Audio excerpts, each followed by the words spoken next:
De volta a 2015, eu trabalhava como cuidadora de idosos, morando na casa de uma família muito rica.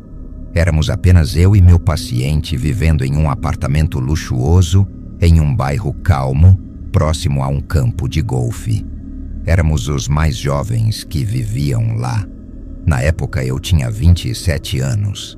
Meu paciente era um rapaz de 21 anos com Asperger's, transtorno de personalidade esquizoide e transtorno de personalidade borderline, além de alguns problemas com abuso de substâncias. Ele havia se metido em encrenca recentemente e sido legalmente declarado incapaz. Vamos chamá-lo de João. João era um garoto legal, mas tinha graves problemas emocionais e quase nenhuma consciência social, agravados pela recusa em tomar a medicação prescrita, que funcionava incrivelmente bem quando ele a tomava, e pelo abuso de drogas. Ele era muito explorado por causa da turma com quem andava antes de eu me mudar para lá. Um dia, 6 amigos vieram visitar João e acabaram ficando por 2 semanas, drenando a conta bancária dele com várias drogas como metanfetamina, cocaína, MDMA e maconha, e detonando o apartamento. Ele era muito solitário e nunca dizia não para as pessoas. Queria que gostassem dele. Honestamente, acho que ele tinha a mentalidade de um adolescente de 14 ou 15 anos. Acredito que ele recorreu às drogas para lidar com a depressão e a ansiedade, e também para se enturmar com as pessoas ao seu redor. Ele está muito melhor agora. Era um trabalho tranquilo. Eu também era muito bem paga. Morava em um apartamento ótimo, sem aluguel, e basicamente só tinha que manter a casa limpa, a geladeira cheia e garantir que ele tomasse a medicação. Quando me mudei, minha chefe, a mãe de João, me avisou sobre uma garota que ocasionalmente ficava com o pai, nosso vizinho de baixo. Ela me disse que a garota se chamava Amélia e que parecia mais jovem. Ela tinha 37 anos. Era alta, loira e muito magra. Minha chefe estava certa. Ela parecia bem mais jovem, tipo 25. Ela me contou que Amélia não tinha carro nem emprego e que era uma viciada que gostava de se aproveitar de João. O pai de Amélia tinha a custódia dos 2 filhos dela e ela vinha visitar as crianças e ficava por alguns dias na semana. Ela disse que um dia Amélia pediu o carro de João emprestado por 1 hora e acabou fugindo com ele por 2 semanas. Amélia também foi quem apresentou João aos 6 amigos que destruíram o apartamento. Ela era má influência e nunca deveria ser permitida a entrar no apartamento. Ela queria que eu ligasse imediatamente se Amélia aparecesse ou se João saísse com ela. Após o roubo, ela colocou um rastreador no carro de João e supostamente conseguia desligar o motor. Minha chefe deixou claro que não esperava que eu fosse uma segurança, apenas que a notificasse do que estava acontecendo. Antes desse incidente, eu tive alguns confrontos com essa Amélia, onde tive que dizer educadamente coisas como que ela não tinha permissão para entrar no apartamento, que João não podia levá-la à loja ou a qualquer lugar. Não, João não podia ir a uma festa na casa do namorado dela, etc. Amélia estava sempre aérea, falava devagar e parecia de olhos arregalados e estranha. Ela me explicou que tinha sido atropelada por um carro enquanto andava de bicicleta recentemente e reclamou que foi ela quem acabou indo para a cadeia. Eu perguntei, como? Aparentemente ela tomava muito ansiolítico e estava sob a influência. Então, acho que isso explica a parte de estar aérea. De qualquer forma, ela nunca foi agressiva, mas era claro que não gostava de mim. E muitas vezes dizia coisas como: João é seu próprio dono. Ele é um homem de 21 anos, não precisa de permissão. E sempre que ela falava com João quando a víamos na academia ou no estacionamento, sussurrava para ele, sem dúvida tentando manipulá-lo para que lhe desse dinheiro ou algo assim. De qualquer forma, Vamos ao incidente. João estava fora do estado com o pai, me dando uma mini férias. Minha melhor amiga estava passando alguns dias comigo e estávamos bebendo cerveja e assistindo a um programa de TV. Era por volta das 11 da noite e ouvimos uma batida leve na porta. Eu fui investigar pela fresta e vi que era a Amélia. Eu a ignorei. Ela bateu mais alto cerca de 30 segundos depois. Eu a observei sair pela fresta e voltei a me sentar, contando a situação para minha amiga. 5 minutos se passaram e ela estava de volta. Desta vez, ela estava esmurrando a porta como um policial. Eu estava ficando com raiva, porque estava de folga e não queria lidar com a loucura dela, especialmente com minha amiga lá. Então, não disse nada e voltei para o sofá. Ela bateu como uma pessoa normal e começou a dizer: "Olá, João. Tem alguém em casa? Eu preciso de ajuda." "Olá." Eu ainda não respondi. Então, ouvi ela tentar abrir a porta. Estava trancada, como sempre. Tenho o hábito de trancar a porta. E isso a enfureceu, ou algo assim. E ela começou a gritar e bater na porta, sem parar. Eu me levantei e olhei pela fresta novamente. E ela parecia um demônio. As pupilas estavam enormes, então acho que ela estava usando alguma coisa. Ela parecia enlouquecida. O cabelo estava emaranhado e selvagem, e ela estava suada e furiosa. Olhando para trás, eu nunca esquecerei aqueles olhos arregalados me encarando com um olhar maligno. Perguntei a ela através da porta o que ela queria. Ela disse que precisava falar com João agora. Agora, ele devia dinheiro a ela. Agora, ela precisava de uma carona para a casa do namorado dela. Agora. Eu disse a ela que João não estava em casa. Então ela me perguntou se eu a levaria. Eu disse: "Não, eu estava bebendo e ia dormir." Ela soltou um grito de frustração, deu um soco na porta e foi embora. Minha amiga e eu fomos para a cama pouco depois. Não ouvi mais nada dela depois disso. Na manhã seguinte, estávamos nos preparando para sair para tomar café da manhã. Ouvi uma batida na porta como a de um policial. "Você conhece o som?" Olhei pela fresta esperando ver Amélia, mas desta vez era um policial de verdade. Eu abri a porta e pude ver que o estacionamento estava cheio de polícia. Havia uma van marcada como unidade de cena de crime e uma ambulância. Eu honestamente presumi que Amélia tinha tido uma overdose ou algo assim. O policial queria me perguntar se eu tinha ouvido algo estranho na noite anterior. Eu contei a ele sobre meu encontro com Amélia e perguntei se ela estava bem. Ele me disse que ela estava sob custódia pelo assassinato do pai. João tem uma besta e ela está faltando? Sim, e sim. Ela estava faltando há semanas. Ele disse que eu precisava falar com alguns detetives na delegacia. Eu não sei se ela veio à minha porta antes ou depois de ter assassinado o pai com a besta, mas o detetive me disse que a teoria dele era que ela era viciada em heroína e estava em abstinência e precisava ir para a casa do namorado para conseguir mais drogas. Ela tentou fazer com que João a levasse e quando isso não deu certo, ela pediu ao pai, que se recusou. Isso é o que aconteceu. Eles discutiram. Outros vizinhos ouviram que ela o matou com uma besta roubada e roubou o caminhão dele. Ela só conseguiu dirigir 1 quilômetro antes de ser parada. Ela liderou os policiais em uma perseguição em alta velocidade por 2 estados antes de finalmente perder o controle e bater.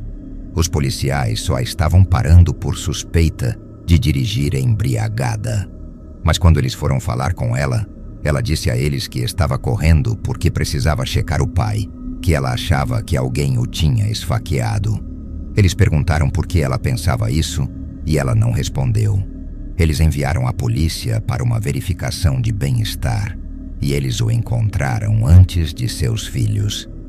Então, essa foi a vez em que minha vizinha viciada em drogas louca assassinou o pai dela com a besta do meu paciente.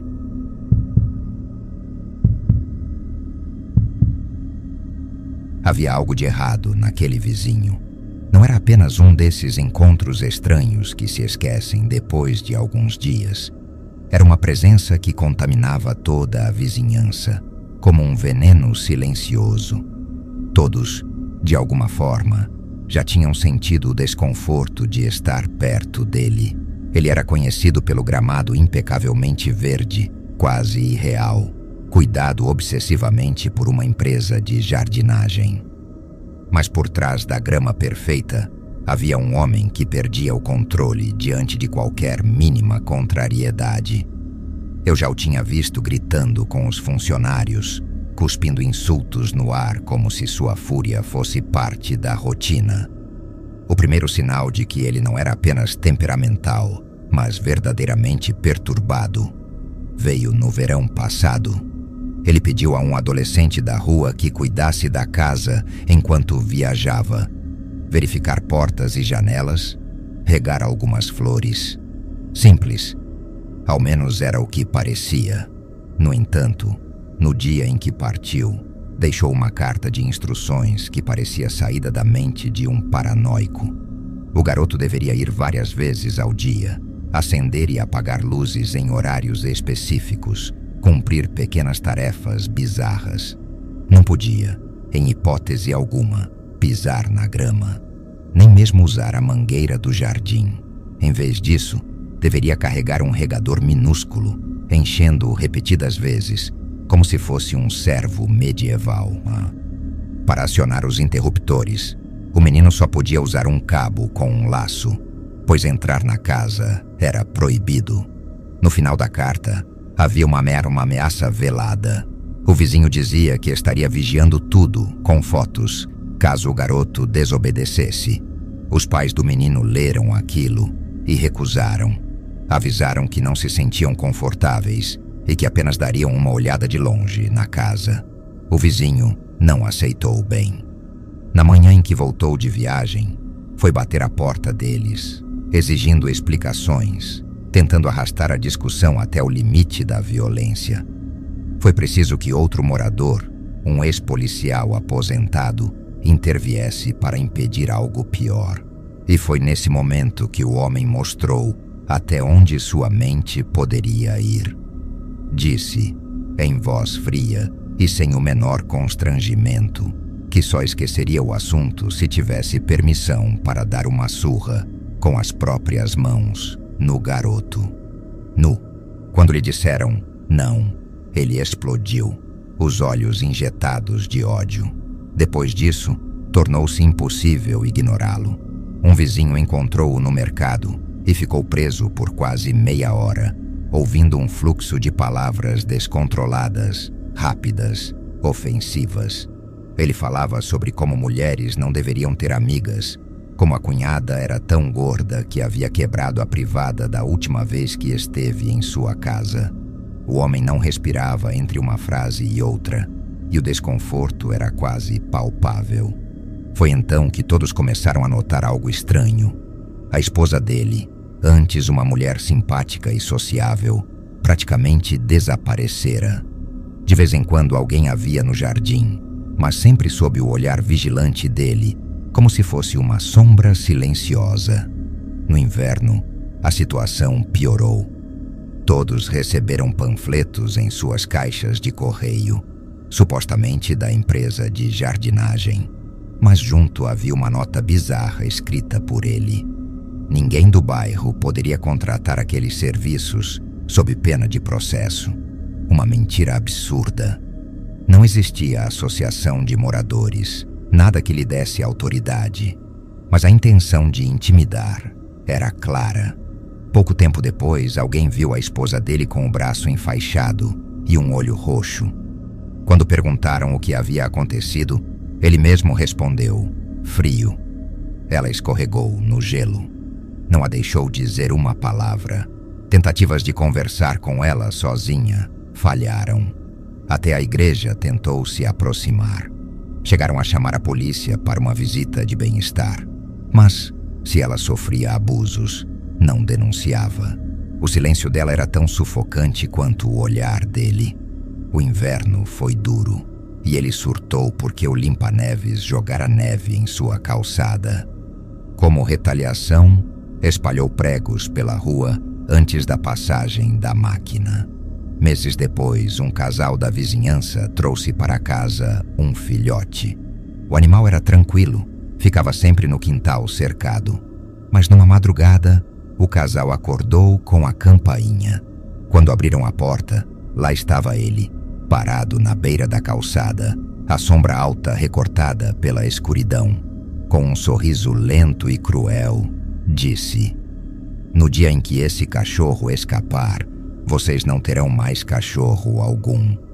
E então, diante deles, sacou uma arma do cinto, ergueu-a no ar e apontou para o quintal. Um único som cortou o silêncio da noite. Bang! O casal voltou correndo para dentro, apavorado, e chamou a polícia. Quando foi confrontado, ele alegou que só estava passando, que não fora ameaça, apenas um comentário mal interpretado. Saiu com uma advertência qualquer, como se nada fosse. Na primavera passou a sentar-se na frente de casa, sempre com um caderno nas mãos. Cada pessoa que passava, a pé ou de carro, era registrada. Ninguém sabia o que ele escrevia. Alguns, como eu, mudaram o caminho de volta para casa só para não passar diante dele. O pior veio depois. Uma família instalou um balanço no quintal para as crianças. Dias depois, encontraram o brinquedo destruído, esmagado por marcas de pneus profundas na terra. Ninguém viu quem fez, mas todos sabiam que o único carro com pneus daquele tamanho era dele. Agora, o ex-policial se encarrega de reunir relatos, registrar cada ameaça, cada episódio, como se estivesse montando um dossiê. Nós sabemos, sentimos isso a cada olhar, a cada passo acelerado ao atravessar a rua.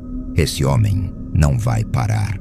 E quando acontecer o inevitável, temo que já seja tarde demais.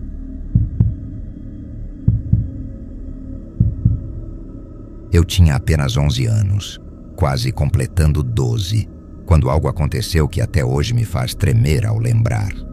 A mulher que morava no andar de cima era conhecida no bairro por se meter com gente perigosa. Na noite do meu aniversário de 12 anos, ela simplesmente desapareceu. Pouco depois, o namorado dela bateu na minha porta pedindo para usar o telefone. Naquele tempo, ter celular era raro, e minha mãe já tinha permitido algumas vezes que ele ou ela entrassem para ligar. Eu estava sozinha em casa. Minha mãe trabalhava a poucos minutos dali, e por isso não vi problema em deixá-lo entrar. Conduziu até a sala, onde ficava o telefone. Ele pegou o aparelho, discou alguns números, esperou alguns segundos e desligou. Repetiu isso 2 ou 3 vezes. Eu já estava estranhando aquele comportamento quando ouvi, nitidamente, o som pesado da porta principal do prédio se abrindo. Nossa casa era antiga, dividida em 3 pequenos apartamentos, e o barulho ecoava fácil pelas paredes finas. Nesse momento, ele me fitou com os olhos arregalados, levou o dedo aos lábios pedindo silêncio, e sem me dar tempo de reagir, foi andando rápido até meu quarto, no fundo do apartamento. Vi a porta se fechar atrás dele, e então um estrondo de batidas fortes ecoou pela entrada. Eram batidas secas, firmes, autoritárias. Soavam como as de um policial. Meu coração disparou, minhas pernas tremiam, e mesmo sem querer, abri a porta. Um policial estava ali. A voz dele era firme, mas calma. Quando perguntou se o namorado da minha vizinha estava dentro, eu engasguei. Mal conseguia formar palavras, mas confessei. Sim, ele entrou no meu quarto. O policial pediu para entrar e eu consenti, sentindo o peso da situação esmagar meu peito. Enquanto caminhava comigo até os fundos, pediu que eu abrisse a porta de trás para o parceiro dele entrar. O detalhe é que a porta dos fundos ficava colada à do meu quarto. Havia apenas uma mesa estreita separando as 2 entradas. Quando abri, o segundo policial entrou e juntos foram até meu quarto. Eu observava paralisada, cada músculo do meu corpo rígido, a respiração curta, a garganta seca. Minhas mãos suavam tanto que escorregavam na beirada da mesa. Ouvi o rangido do armário e então o vi sendo puxado lá de dentro, o namorado da minha vizinha, escondido entre minhas roupas, os olhos arregalados como o de um animal acuado. Os policiais o arrastaram pelo corredor em direção à saída dos fundos, e um deles pediu para eu esperar na sala. Obedeci, mas cada passo até a sala parecia uma travessia interminável. Quando a porta se fechou atrás deles, o silêncio foi quebrado apenas pelo som metálico e inconfundível das algemas. O clique ecoou dentro de mim, como se tivesse se prendido ao meu próprio corpo. Fiquei ali, imóvel, o estômago revirando, esperando ouvir o carro da polícia se afastar. Só então consegui reagir.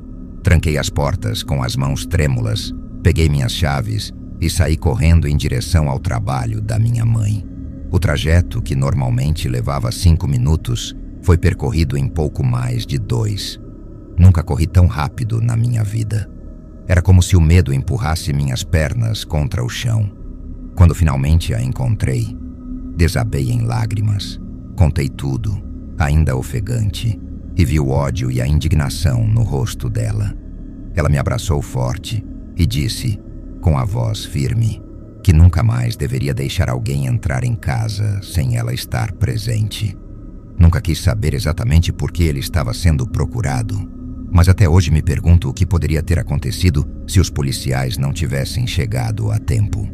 A lembrança daquele homem escondido no escuro do meu armário, em meio às minhas coisas de criança, ainda me assombra como um pesadelo do qual nunca acordei por completo.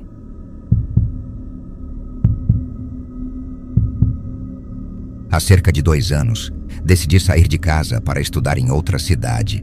Sempre sonhei com isso. Independência, distância da pressão da minha família e, acima de tudo, paz. O primeiro ano foi incrível. Morei em alojamento estudantil, conheci pessoas maravilhosas e me senti finalmente livre. No segundo ano, aluguei uma casa com alguns amigos. Era simples, mas nossa. Finalmente tínhamos um espaço só nosso, sem tantas regras ou vizinhos reclamando de barulho. O meu quarto ficava no térreo, de frente para um pequeno quintal cercado por muros baixos. Nesse quintal havia um portãozinho de madeira gasto que dava direto para a Rua dos Fundos, onde todos colocavam o lixo. Aquele portão era tão frágil que tivemos de amarrar cordas para mantê-lo fechado, porque a fechadura já não funcionava. Os vizinhos eram famílias e alguns outros estudantes, mas, ao lado direito, moravam 5 homens estranhos, claramente mais velhos do que qualquer estudante dali. Desde o início, havia algo de errado com eles. Descobri isso de forma brutal. Uma noite, ouvi gritos e corri com meus colegas para fora. A polícia já estava lá. Um dos homens sangrava, cheio de cortes profundos nos braços e um ferimento aberto na cabeça. Descobrimos que o próprio colega de casa havia tentado matá-los com uma faca de cozinha e ainda colocado fogo na cozinha. Ajudamos o ferido como pudemos, demos roupas limpas, mas enquanto ele falava, percebi algo inquietante. O jeito como me olhava, como tentava me tocar, o cheiro forte de droga impregnado nele. Fiquei desconfortável, mas naquele momento só queria que a situação terminasse. Depois disso, sempre que eu voltava da faculdade, via aquele homem na rua, evitava contato, até que um dia ele me abordou falando coisas desconexas, insistindo para conversar comigo. Eu ignorei, e ele respondeu com um sorriso estranho. "Tudo bem, eu espero você na porta da sua casa." Achei que fosse uma piada de mau gosto. Mas quando dobrei a esquina, lá estavam ele e outro colega, sentados na minha porta, como se me esperassem. Meu corpo gelou. Voltei correndo para perto de uma mercearia e liguei para meu colega de casa, pedindo que abrisse a porta e os mandasse embora. Mas ninguém estava em casa.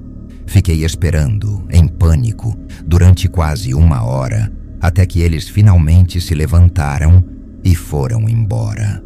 Só então consegui correr de volta e trancar a porta com as mãos trêmulas. Depois disso, qualquer sombra atrás do vidro da porta me fazia estremecer. Eu já evitava sair sozinha. Já dormia leve. Mas nada me preparou para a noite que quase mudou minha vida para sempre. Era tarde. Meu namorado dormia comigo. Ele é do tipo que não acorda com nada, mas naquela madrugada, algo o despertou. Um som abafado, um sussurro. Ele me sacudiu devagar. Ainda sonolenta, fiquei imóvel. Então, ouvimos juntos. Um baque seco, o portão do quintal arrebentando. Em seguida, passos pesados se aproximando da minha janela. Meu coração disparou. O ar parecia sumir dos meus pulmões. A janela estava aberta porque o quarto ficava quente demais e as cortinas eram a única coisa que nos escondia. Ficamos petrificados, ouvindo. A maçaneta da porta do quintal chacoalhou devagar, como se alguém testasse a entrada. Então, silêncio. Por um momento pensei que tivessem ido embora, mas logo em seguida, a janela se moveu. A madeira rangeu. Ouvi vozes baixas, em uma língua que eu não compreendia. A respiração deles tão perto, como se já estivessem prestes a entrar. O medo me dominou por inteiro. Senti as pernas dormentes, o suor frio escorrendo pelas costas. Meu namorado me puxou pela mão. Num movimento desesperado, nos vestimos às pressas. Peguei o celular e fugimos do quarto, correndo pelo corredor escuro até a rua. Do lado de fora, liguei para meus colegas e ordenei: tranque-se nos quartos agora. Depois, chamei a polícia com a voz trêmula. Foram os minutos mais longos da minha vida. O silêncio da rua parecia gritar. E quando as sirenes se aproximaram, só então percebi que estava chorando sem parar. A polícia chegou em menos de 5 minutos. Levaram um deles imediatamente. O outro tentou fugir, mas foi encontrado algumas ruas adiante, drogado, carregando uma faca de cozinha enorme. Mais tarde, descobrimos que a casa deles escondia drogas pesadas. Metanfetamina, heroína. Nunca entendi por que escolheram justamente minha janela, minha casa. Nunca saberei o que teriam feito se tivessem conseguido entrar. A ideia me persegue até hoje.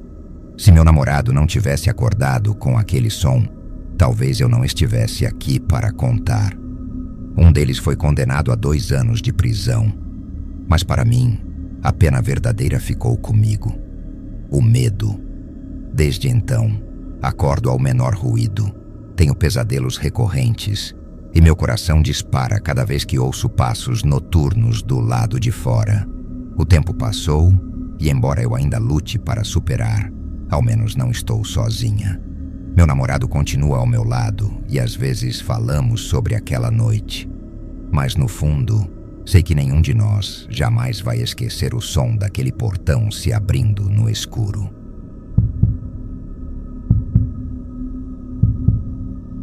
No final de outubro, um frio cortante já anunciava o inverno quando me mudei para o meu duplex. O bairro, tranquilo e arborizado, parecia mais um subúrbio sonolento do que uma cidade universitária. Esquilos corriam pelos galhos e guaxinins faziam a festa nas lixeiras durante a noite. Uma rotina pacata. Minha nova casa era uma das 2 unidades idênticas, espelhadas por uma parede central. Quando cheguei, o lado vizinho estava vazio. O proprietário me disse que alguém havia acabado de assinar o contrato e se mudaria na semana seguinte. E a pessoa apareceu. Num sábado frio e cinzento, enquanto eu organizava meu escritório no quarto extra, notei um caminhão de mudanças na entrada ao lado. Um homem, vestindo um moletom cinza e jeans, descarregava caixas sozinho. Devia ter uns 30 e poucos anos, talvez mais, com uma barba curta e um boné. Ele mal levantava a cabeça, focado em levar as caixas para dentro.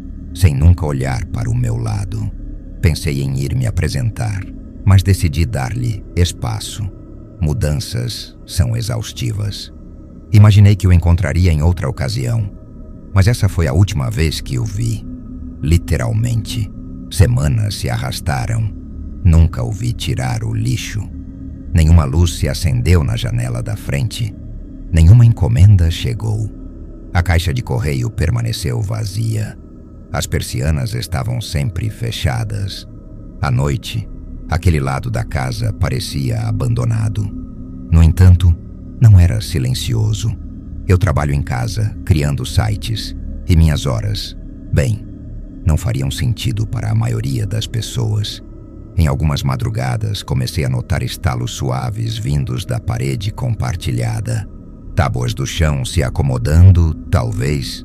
A princípio não dei muita importância. Casas antigas fazem barulhos estranhos, e o tempo estava esfriando. Então, os tuns começaram. A primeira vez que os ouvi, eram por volta das 2 da manhã. Não eram altos o suficiente para me assustar, mas eram constantes. Passos pesados se movendo pelo chão, mas não pareciam passos de alguém indo da cozinha para o banheiro. Soavam como se alguém estivesse andando de um lado para o outro, incessantemente. A cada poucas noites, acontecia de novo. Sempre tarde, sempre rítmico. Às vezes, durava mais de 1 hora, mas nenhuma luz se acendia, nem mesmo a luz da varanda. Uma noite, eu estava acordada, editando o rascunho de um site para um cliente. Por volta das 2:30 da manhã, ouvi os passos novamente. Desta vez, estavam mais rápidos, como se alguém estivesse andando em círculos. Levantei-me e caminhei até a parede compartilhada, pressionando o ouvido contra ela. Nada. Silêncio absoluto. Fui para a cama dizendo a mim mesma que era apenas uma casa antiga. Talvez eu estivesse ouvindo o eco dos meus próprios passos, mas ficou mais estranho. No início de novembro, nevou forte pela primeira vez. Uma camada espessa e crocante cobriu tudo. Saí na manhã seguinte para tirar a neve da calçada da frente e notei algo estranho. No meu lado, havia pegadas frescas. No lado dele, nenhuma única. Nenhuma marca de pá, nenhuma marca de pneu, nada. Fui até os fundos para verificar as garagens que davam para o beco. A mesma história. A minha estava limpa, a dele intocada. A neve parecia um lençol branco bem esticado sobre um corpo. Voltei para dentro. Procurei os registros da propriedade online, só para verificar. O nome do titular do contrato correspondia ao homem que eu tinha visto. Então, alguém estava morando lá, ou tinha morado. Na semana seguinte, bati na porta dele. Nenhuma resposta. Bati de novo no dia seguinte, mais cedo, no meio da tarde. Ainda nada. Mandei uma mensagem para o proprietário. Oi, só por curiosidade, o vizinho já se mudou? Não o vejo desde a mudança. Ele respondeu: não, o contrato ainda está ativo. Tudo deve estar bem. Tudo deve estar bem. Mas eu não estava convencida. Cerca de 1 semana depois, comecei a acordar com a sensação de que alguém estava me observando. Sei como isso soa, mas não era a paranoia clichê. Era uma sensação específica, quase palpável. Eu dormia com a porta aberta e minha cama ficava de frente para o corredor, que levava à sala de estar. Uma noite, acordei às 3:17 da manhã e pensei ter visto um clarão no corredor, como um pequeno reflexo ou um piscar. Peguei meu celular e usei a lanterna para verificar.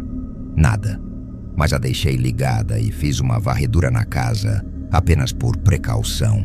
As janelas estavam trancadas, ninguém lá fora. 2 noites depois, a mesma coisa. Acordei por volta das 3 da manhã.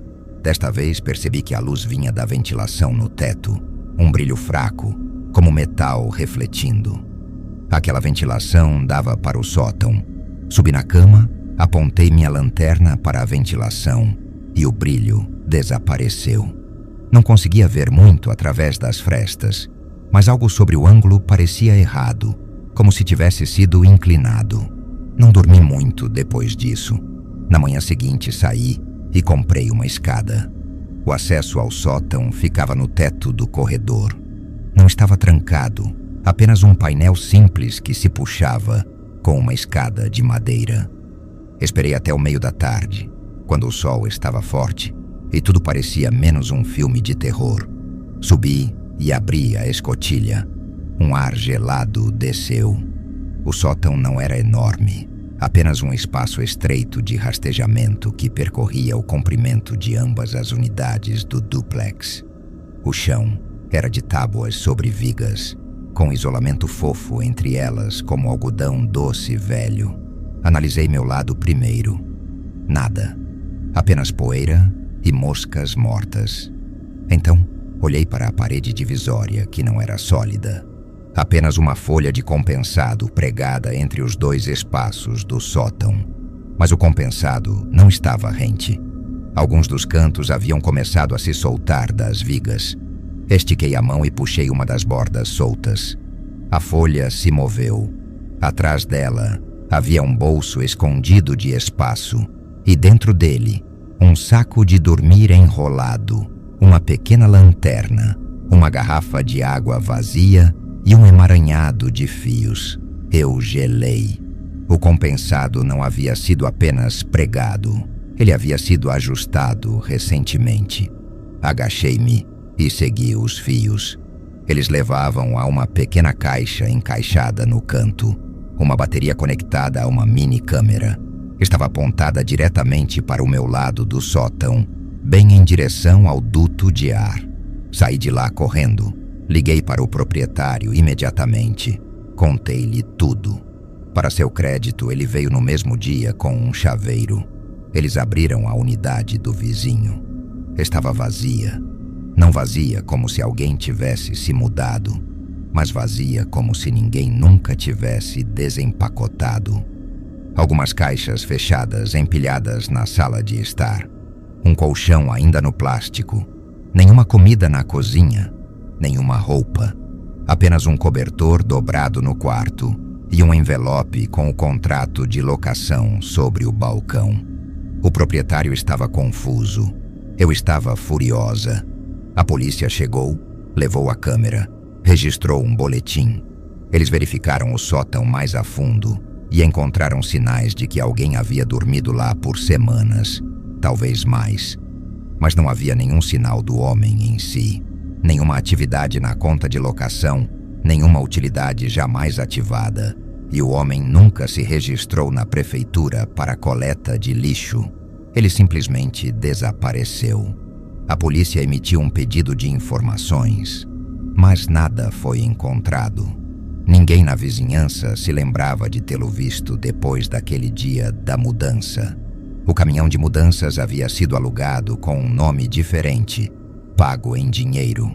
Então, ou alguém o deixou ficar lá sem avisar o proprietário, ou ele assinou o contrato apenas para ter acesso. Mas acesso a quê? A uma parte de mim que se pergunta se ele algum dia planejou morar ali, ou se o contrato era apenas uma fachada para ter acesso ao sótão. Mudei-me 6 semanas depois. Meu novo lugar não compartilha paredes com ninguém. A simples ideia de alguém me espreitando daquele lugar escuro, a qualquer hora, ainda me gela a espinha. O som de passos à noite me faz suar frio, e a memória daquele brilho no respiradouro ainda me tira o sono. É uma sensação constante de que, mesmo agora, não estou completamente sozinha. O que você faria se descobrisse algo assim em sua própria casa?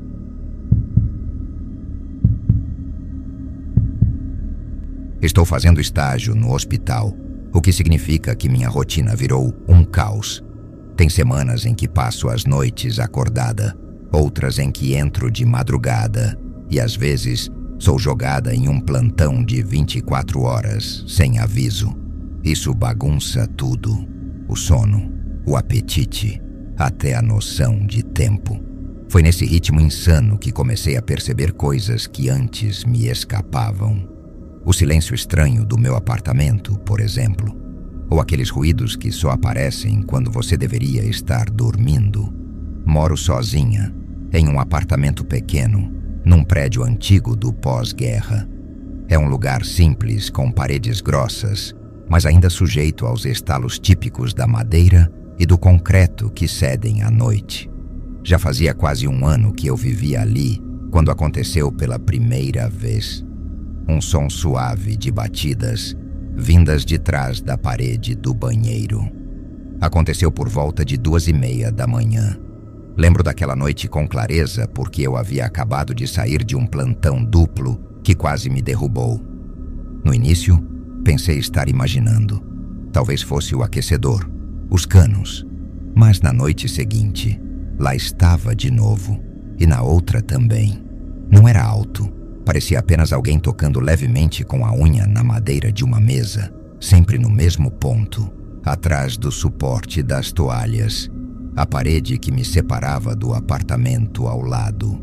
Fiquei me convencendo de que eram apenas os encanamentos, até perguntar ao dono do prédio.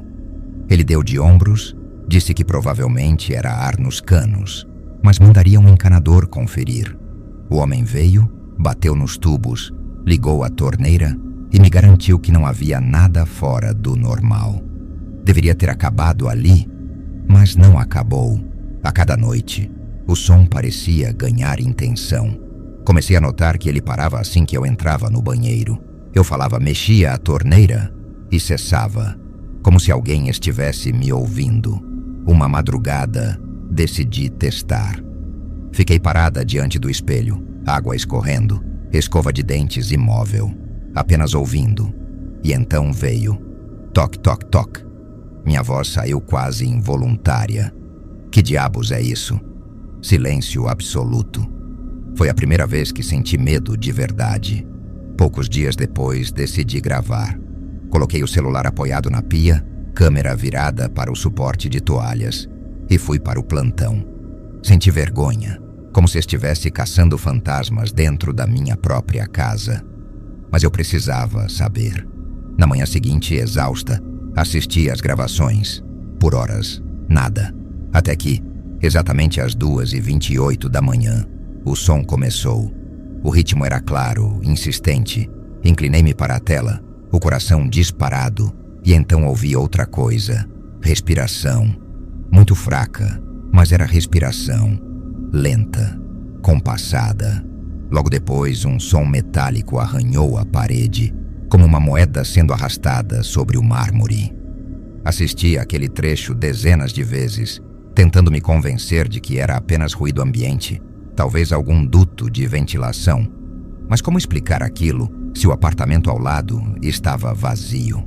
O morador havia saído semanas antes, deixando o lugar fechado. Enviei outra mensagem ao proprietário, sugerindo que alguém poderia estar se escondendo no apartamento.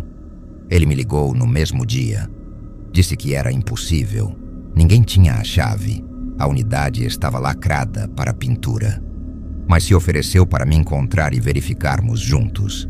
No dia seguinte, entramos no apartamento vizinho. O lugar estava limpo, paredes recém-pintadas, completamente vazio. Só havia um detalhe.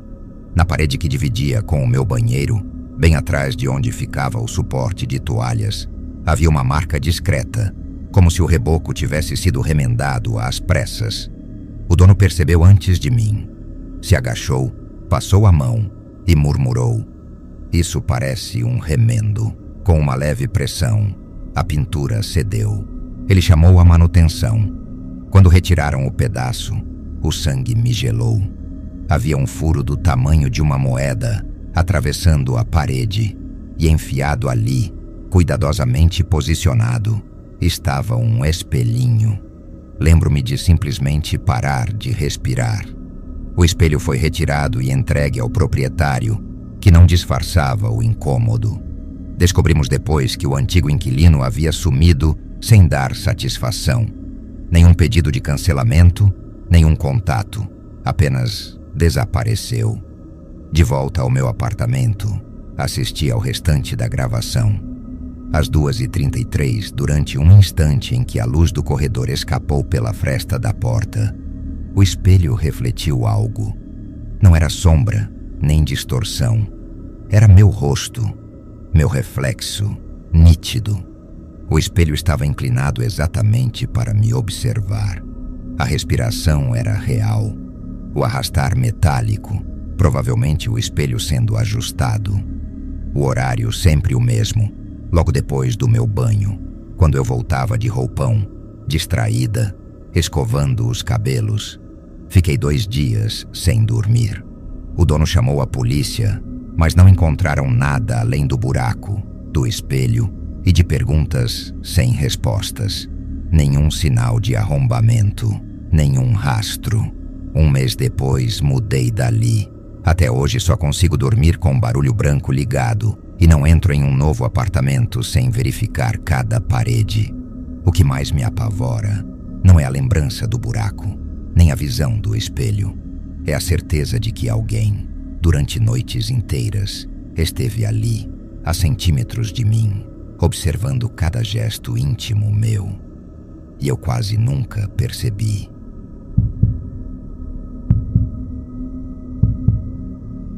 Há 2 anos, me mudei para o Reino Unido para fazer faculdade, pois sempre quis ir para lá e me afastar dos meus pais, já que a situação em casa estava começando a ficar insuportável. No meu primeiro ano, fui morar em uma acomodação estudantil e conheci pessoas incríveis.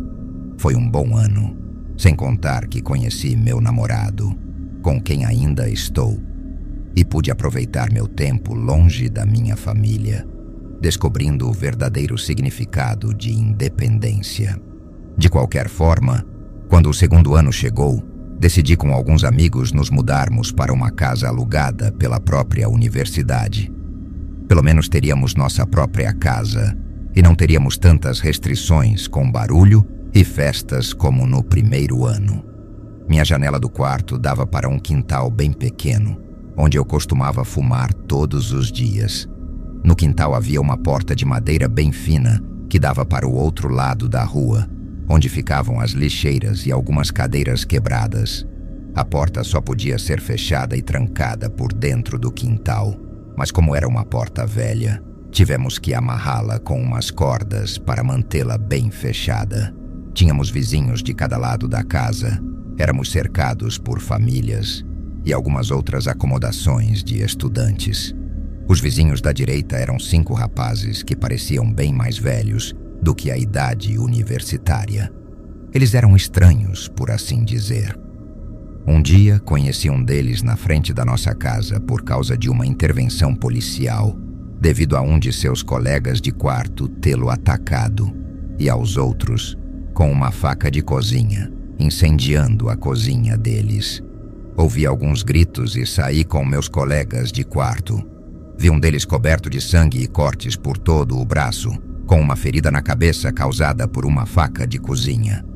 Meus colegas de quarto e eu não sabíamos o que fazer, então oferecemos nossa ajuda para ele se limpar e demos uma camiseta velha para ele trocar de roupa.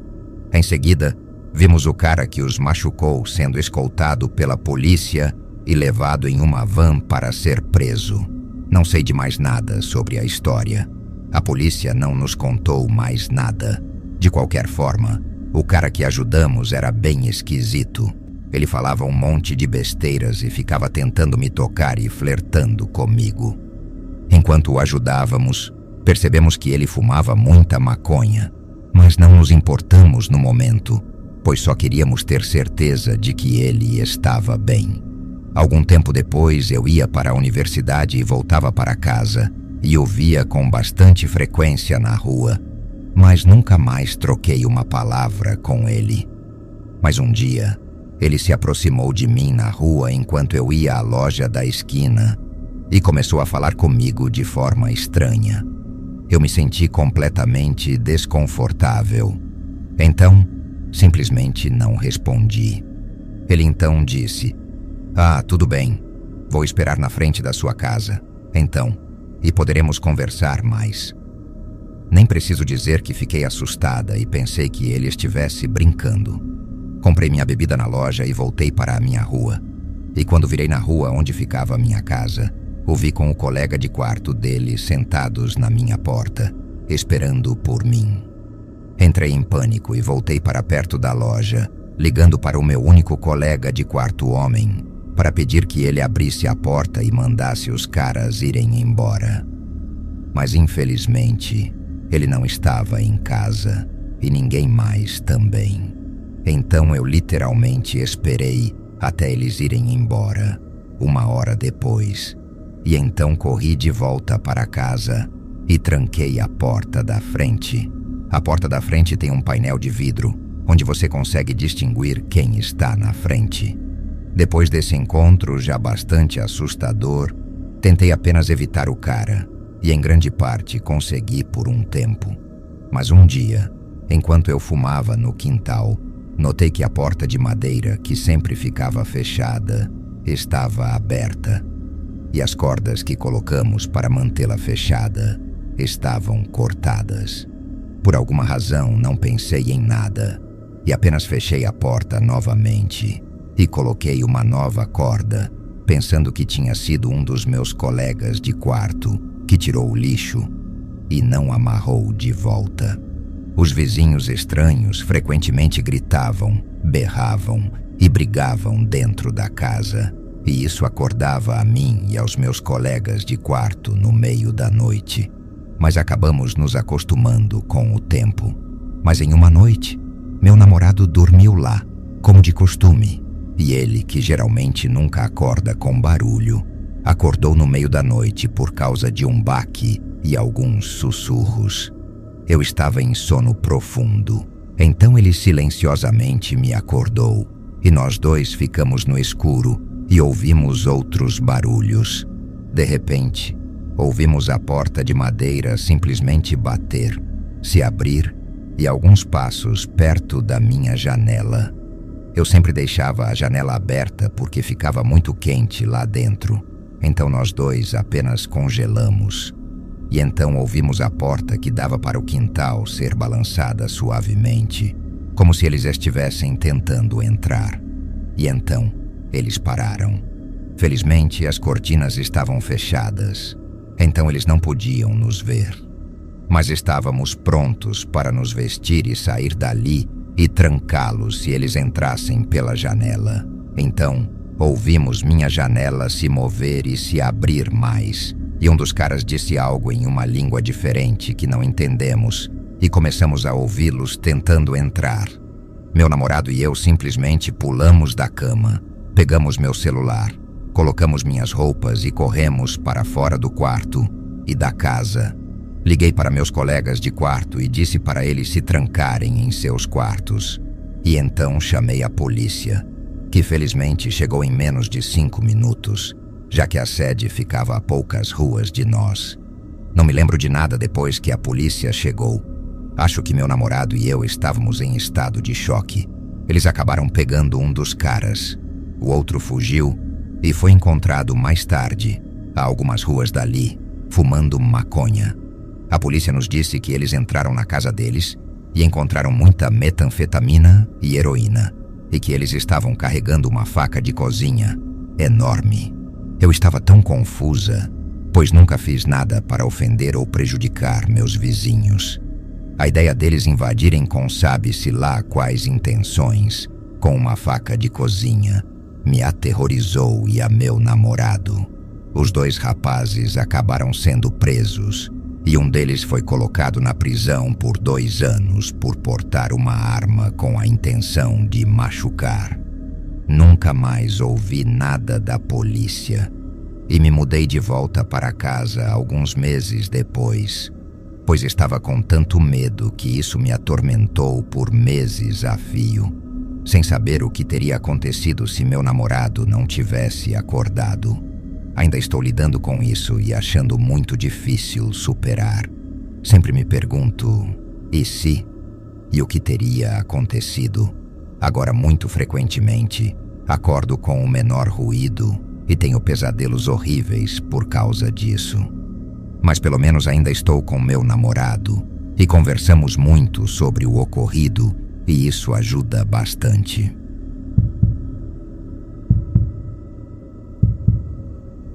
Eu tinha apenas 15 anos quando minha família e eu nos mudamos para uma nova casa. Enquanto ajudava a descarregar as caixas, percebi algo que me deixou inquieta. Alguns vizinhos observavam nossa chegada de longe, como se cada movimento nosso fosse digno de atenção. Tentando ser educada, segui o conselho da minha família e acenei. Foi então que notei um homem, aparentando uns 30 anos, que não apenas me encarava, mas ao perceber meu gesto, abriu um sorriso largo demais, estranho demais, que me fez sentir arrepios subindo pela nuca. Entrei rápido, tentando ignorar aquela sensação, e fui explorar meu quarto. A vista dava direto para a frente da casa, o que era bom, mas também ruim, já que qualquer um lá fora poderia me ver. Minha mãe não gostou, mas insisti tanto que ela acabou cedendo. Naquela semana, por ser férias de verão, minha mãe insistiu para que eu fosse brincar do lado de fora com meus irmãos. Peguei meu material de beisebol e fomos jogar com meu pai no quintal. Foi nesse momento que meus olhos, quase involuntariamente, buscaram o prédio do outro lado da rua. Ele estava lá, o homem de antes. Assistia solitário, fixo em mim. Sem pensar muito, perguntei ao meu pai se poderia chamá-lo para jogar. Meu pai, sempre confiante nas pessoas, apenas disse: "Vai lá, filha, convide." Atravessei a rua, com o coração acelerado, e perguntei seu nome. Ele respondeu com calma: "Otávio." Quando perguntei se queria jogar, ele sorriu e disse: "Claro, desde que seja com você." Aquela frase me incomodou, mas engoli seco. Jogamos. No fim, ele voltou para o apartamento, acenando e sorrindo, como se tivéssemos compartilhado um segredo. No dia seguinte, meus pais e irmãos saíram para resolver coisas da mudança. Eu fiquei sozinha em casa. Estava no quarto, organizando minhas roupas, quando um pensamento me atravessou. Eu não tinha trancado a porta da frente. Antes que pudesse me levantar para corrigir isso, ouvi o som, a maçaneta girando, o rangido da porta abrindo, o estalo seco da fechadura sendo fechada novamente. Meu peito se apertou. Minha voz quase chamou por "mãe", mas algo me segurou. Um instinto primitivo gritou dentro de mim: "Fique em silêncio." Escondi-me atrás da parede do corredor e vi. Era ele, Otávio, entrando devagar, como se a casa fosse dele. Seus passos eram pesados, firmes. Subia pelo corredor com calma, saboreando o silêncio.